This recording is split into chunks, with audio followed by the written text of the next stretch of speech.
Nahuli na, ito ka-coffee, yung allegedly hacker na mga government sites nahuli na. At ito ang twist ka-coffee, empleyado ng isang media organization. Itong hacker na to ay empleyado ng isang media outfit at nagtuturuan ngayon ka-coffee. Abay, inuutusan daw sila ng kanilang editor na gawin itong panghahack na ito sa government sites. At kaya daw pala laging may scoop lagi. Eh paano yung may scoop na yon, siya daw po ang nag-uutos allegedly base sa mga bali-balitang ito. Nako, naloko na. Kaya laging may scoop IT expert editor Art Samaniego accused of masterminding hacking of AFP and bank websites. Uy, si Art Samaniego. Hindi ko to kilala ka-coffee pero sikat daw ito eh. Marami daw itong mga taga-subaybay, no? Marami itong followers, ka-coffee. Si Art Samaniego. Siya ang itinuturo ngayon na mastermind dito sa mga hacking sa websites. Naku ha, AFP at bank websites pa. Ito, turuan na ito ka-coffee. Turuan na ito. In fairness congratulations sa mabilis na pag-action dito. Actually, hindi mabilis. Kasi okay lang, expected natin yan ka-coffee. Dahil kung hindi naman talaga tinutukan yan, hindi ito ma-arresto eh. Last year pa itong mga cases na ito. In fairness, at least kahit pa paano nagkaroon ng resolution. No? Manila Bulletin Tech Editor. Ayan, taga Manila Bulletin. No holds barred. Politico.com. Pinangalanan na mismo. Kaya daw pala lagi may scoop itong Manila Bulletin. Anyway, kasi itong nahuli na to, tinuturo nila itong si Manila Bulletin Tech Editor and Information Technology Expert, IT expert nila, si Art Samaniego Jr. reportedly had first dibs about cyber attacks targeting websites of the Armed Forces of the Philippines, the National Security Council mismo ng NSC and some banks because he ordered an employee to hack into them. Ayun naman pala.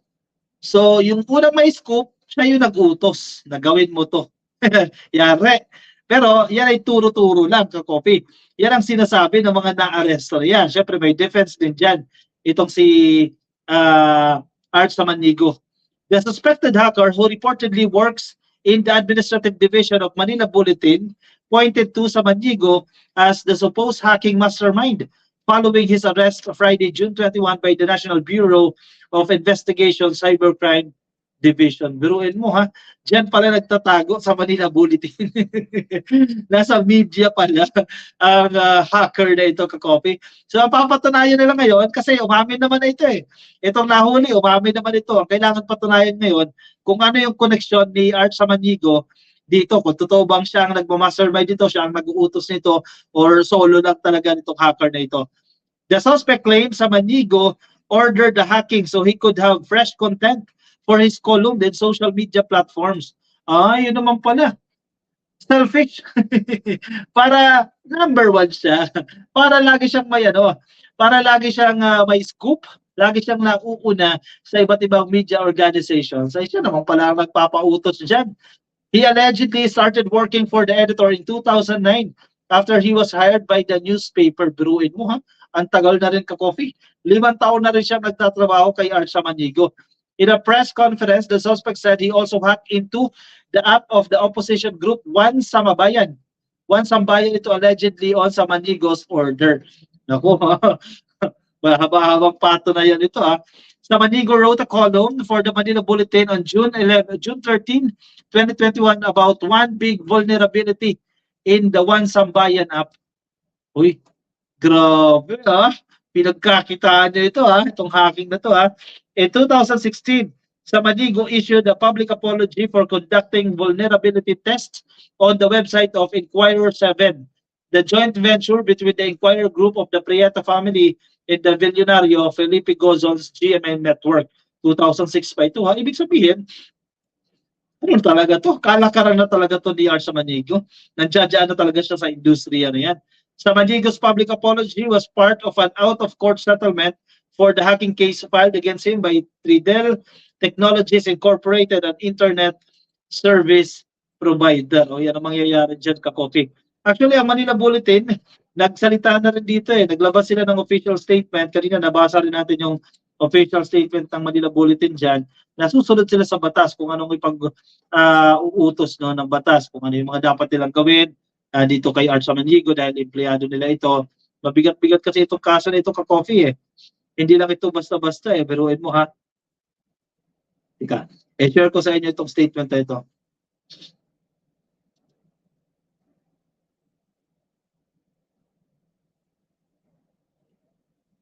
Wait lang, download ko lang.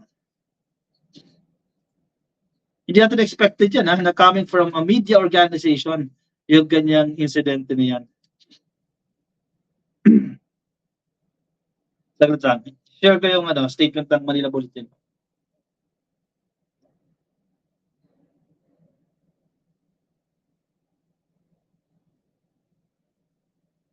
Oh, may follow-up statement pa pala. Dalawang statement. May initial statement. Yung nabasa ko pa lang initial statement eh. Pero dito tayo sa initial statement and then yung follow-up statement nila. Ayan.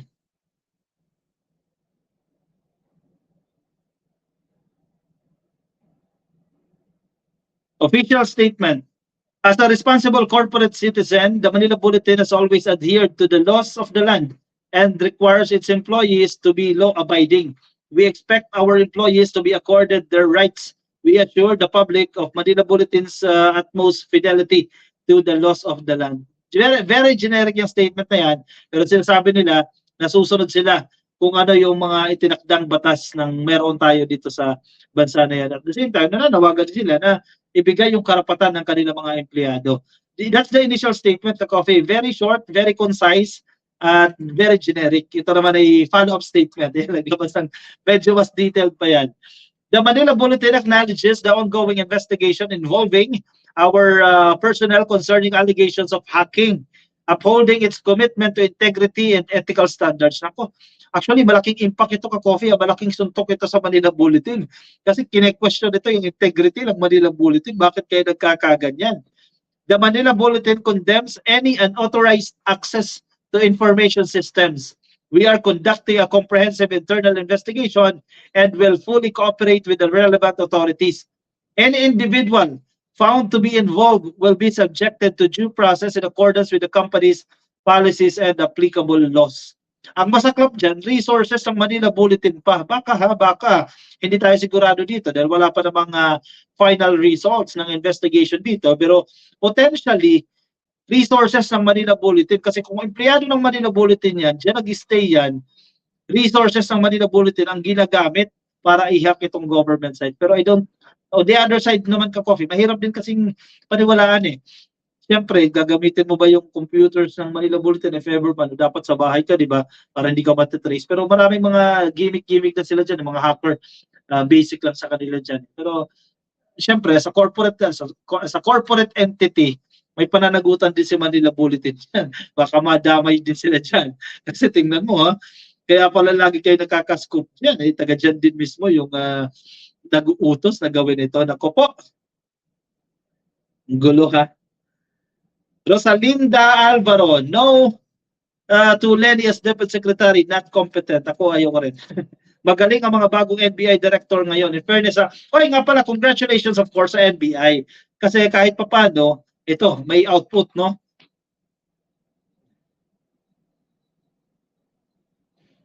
Si Celia Peña, ang lakas ng loob mag-hack ng mga taong yan. Di sila takot makulong sa mga ginagawa nila. Pag nahuli, magtatago naman ng mukha. Yun lang, ka-coffee. Gadon, bawal ang BOBO pag DepEd, sabi ni Elizabeth Logan. Parang hindi man bagay si Gadon dyan, ka-coffee, sa posisyon na yan. Heard the name Arch Samaniego during the campaign in 2022. IT expert from Manila Bulletin, Sulet Malonzo. Yes, sikat din pala ito, ka-coffee. Marami din pala itong followers. At kumbaga sa field ng IT, medyo popular pala ito. Sabina Castillo, anong solid from Region Car? Ikaw lang daw. Ano ibig sabihin mo dyan? VP Sara the best, sabi ni Nemesio Hitoro. Hindi ko alam. I don't agree. Maria Lohera, good evening, ka-coffee, at sa lahat ng nandito. Shoutout po sa inyo. Entrepman, asset yan ng mga hacker. Dapat gamitin ng government yan as reservist hackers pag nagkaroon ng cyber war. Di ba? Internal arrangement talaga yan ka-coffee. Hindi ko alam kung paano i-handle ng government yan. Bahala ng NBI dyan kung anong gagawin nila dyan. But of course, we have the law, diba, na kailangan sundin at kailangan nilang panagutin. Kung meron silang kasalanan na nagawa dyan, they have to be accountable doon sa ginawa nila. O siya, sige ka-coffee, yung mga nasa Facebook, ay thank you for tuning in. Please like lang po, like and follow sa ating Facebook page ang ka-coffee, at kung nasa YouTube, please click lang po ng subscribe at like lang po yung video natin. Si Ma'am Carclea, nako, nag-send na naman sa atin ng star ng sticker si Ma'am Carclea. Patapos na tayo, ma'am, pero sige, basahin natin ito, ma'am. Good morning ka-coffee at ka-MSMA, ka-loyal stockist DJ Byron. Agree ako sa iyo. New DepEd Secretary should not be a politician and should be a career civil servant in DepEd, someone who rose through the ranks if possible. Manila Bulletin, kakahiya. 2 points si Ma'am Carclea. Dapat, ma'am, no, kumbaga career, kumbaga plantilla. Meron yan sa mga government agencies, may mga ganyan. Let's say sa Department of Health, may mga ganyan yan na magpalit pa ng administrasyon, nandiyan pa rin yan. Mga career undersecretaries, meron yan. Hindi sila natatanggal na sa pagpapalit ng administrasyon. Dapat talaga from within. Kasi naintindihan na nila yung mga nangyayari dyan, and for sure, alam nila yung mga solusyon dyan. Di ba? Kailangan daw ng pukpok dyan na, siyempre, pukpok ng presidente, no, na ganito ang gawin mo, kilos ng mabilis dahil napakalaki ng problema. So, dapat from within. At huwag politiko. Mahirap kasi talaga pag politiko yung ka-coffee, madadamay ang DepEd. Kasi may potential naman mo mag-improve yung estado ng Pilipinas, ka-coffee. Pagdating sa comprehension, pagdating sa critical thinking, pagdating yung mga Pilipino, kailangan ng kaunting pukpok yan. Pagdating sa budget, biggest chunk ng ating budget na pupunta sa DepEd. So, may pera naman tayo dyan. Kailangan magamit lang ng tama. O wag lang bigyan ng confidential funds na 125 million na hindi mo naman alam kung saan mapupunta o kung ano man yan. Thank you, Ma'am Carclea. Guys, please follow na rin po kayo. Please subscribe na rin po kayo sa YouTube page, YouTube channel ni Ma'am Carclea. Ayan, C-A-R-C-L-E-A. Ayan, magaganda rin po yung kanya mga analysis patungkol po sa ginagawa ng ating administrasyon. Please subscribe na rin po kayo kay Ma'am Carclea. Ayan, nasa screen, no? Carclea. Ayan, magaganda po yung kanyang mga kino-content, kanyang mga analysis, and of course, supporter po ni Pangulong Bongbong Marcos. Suportahan po natin yung mga sumusuporta sa ating administrasyon. O siya, sige, ako'y magpapaalam na sa inyo ka-coffee. Maraming salamat po sa pagsama sa akin. Ingat po kayo ka-coffee, nasa man po kayong panig ng daigdig. Please follow and like and subscribe sa YouTube at please like lang po ng video. Alright, paalam po sa inyo ka-coffee. Ingat po kayo. Bye-bye. Good night everyone. Happy Friday.